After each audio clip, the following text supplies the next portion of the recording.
All right, where were we? Huh? Feet. Okay, feet. Feet. So make sure you get out, you walk a lot. If you have to, walk in the sand. Or excuse me, if you have to. If you can, get out, walk in the sand, walk a lot barefoot. So you can get your calluses built up on feet. You know, you can't have soft feet in the field.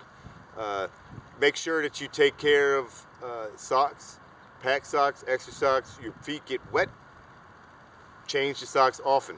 And you know, for example, if you're marching, you take the socks off, you hang them on your rug, let them dry. Because by the time you get moving, you've gone 15, 20 kilometers and your feet are now wet again. And then you just change the socks again. If you have to, then you go in the river and you wash them off in the nice clean Delaware and or wherever, and wash them off. Then they'll dry, especially if it's a hot period, hot climate. If it's cold, you might want to be a little more cautious about that, because you can't have wet socks. You need dry socks. You also can have a trick. You take socks, it's a little uncomfortable, but you can stick them inside so that the heat of your body will help warm them and hopefully maybe dry them a little bit.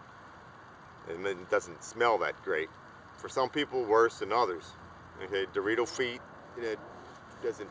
Anyway, yeah, so feet, you need to condition your feet, you need to repair your feet, you need to walk on your feet, and you need to do this all well in advance prior to having your departure date for training. Don't overwork yourself. Don't go out there the first day, go on a 25-kilometer ruck march, and then you blast your feet. Do it slowly, gradually, and work towards a goal every time, increasing a little bit more. And what was I going to say about feet? Oh yeah, one key I'll never forget, the difference it made when an old Ranger NCO taught me about using like pine tar or whatnot, because pine tar, because it sticks. If this say this is my foot, it's an ugly foot. Yeah, look at them nubs. Anyway, ooh, look at that one. And then say this is your foot, okay? And once you start getting your socks here, and once it starts getting wet, then what happens is the sock starts rubbing, and it rubs against your skin of your feet, and that's what causes the blisters. Well, if you take some sticky stuff, some sap from a tree, or whatever you can find, tape, make your feet sticky, then put your sock on, then what happens is the sock sticks to your feet so that they won't move around, and then the boot is going to rub against the sock and not your feet. As well, if you have moleskin, but moleskin's kind of expensive. I used to use moleskin a little bit back when my feet were tender and soft and all that, but now I don't really need moleskin anymore. Since especially I learned that trick about putting a layer of sock to help protect your feet. You get that layer of sock on there, and then what can help even better is if you have a real thin sock and you have the stickum, pine tar or whatever, and then you put that thin sock on, and then over that thin sock you put another sock.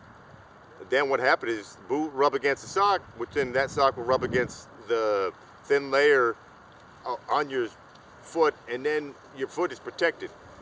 And I ain't gonna guarantee maybe, but I'd say 99.99999% that chance you won't ever get a blister again. You may, depending upon the length of a rucksack march or whatnot. Okay, so sorry. Look. Take this and read it. Read everything, the entire book, cover to cover. It's hard to remember everything, but if you just read through the stuff, don't rush through and pick quote and so forth. Read the entire book. It may take a while because it's pretty thick, all right? Especially if you can't read, like me, you get a third grade education, eh? Anyway, so a lot of stuff in here. Some of the stuff you want to get to can the